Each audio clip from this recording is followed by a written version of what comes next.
Senator Obama, you get first crack at that. My wife Michelle is there, and she could give you a much longer list than I do. And most of the time I learn it by asking her. But look, the nature of the challenges that we're going to face are immense. And one of the things that we know about the presidency is that it's never the challenges that you expect. It's the challenges that you don't, that end up consuming most of your time. But here's what I do know. I know that I wouldn't be standing here if it weren't for the fact that this country gave me opportunity. Now, I came from very modest means. I had a single mom, and my grandparents raised me, and it was because of the help of scholarships and my grandmother scrimping on things that she might have wanted to purchase, and my mom at one point getting food stamps in order for us to put food on the table. Despite all that, I was able to go to the best schools on earth. I was able to succeed in a way that I could not have succeeded anywhere else in this country. The same is true for Michelle, and I'm sure the same is true for a lot of you. And the question in this election is, are we going to pass on that same American dream to the next generation? Over the last 8 years, we've seen that dream diminish. Wages and incomes have gone down. People have lost their health care or are going bankrupt because they get sick. We've got young people who've got the grades and the will and the drive to go to college, but they just don't have the money. And we can't expect that if we do the same things that we've been doing over the last 8 years, that somehow we are going to have a different outcome. We need fundamental change. That's what's at stake in this election. That's the reason I decided to run for president, and I'm hopeful that all of you are prepared to continue this extraordinary journey that we call America. But we're going to have the courage and the sacrifice, the nerve to move in a new direction. Thank you.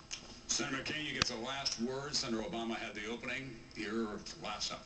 Well, thank you, Tom. And I think what I don't know is what all of us don't know. And that's what's going to happen both here at home and abroad. The challenges that we face are unprecedented. Americans are hurting tonight in a way they have not in our generation. There are challenges around the world that are new and different, and there will be different. We will be talking about countries sometime in the future that we hardly know where they are on the map, some Americans.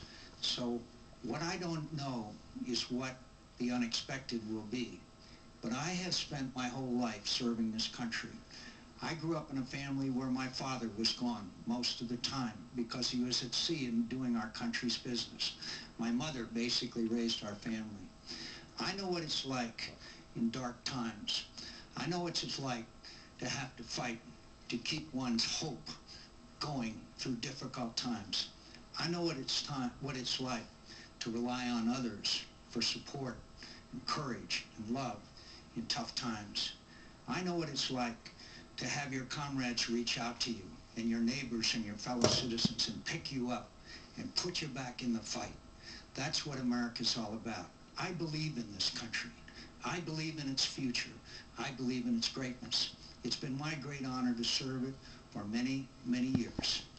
And I'm asking the American people to give me another opportunity.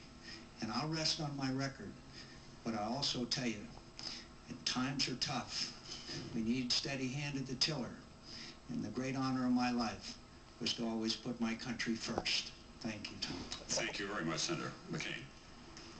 That concludes tonight's debate from here in Nashville. We want to thank our hosts here at Belmont University in Nashville and the Commission on Presidential Debates. And you're in my way of my script there, if you will move.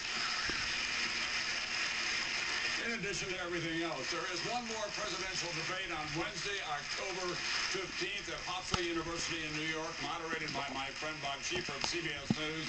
Thank you, Senator McCain. Thank you, Senator Obama. Good night, everyone, from Nashville.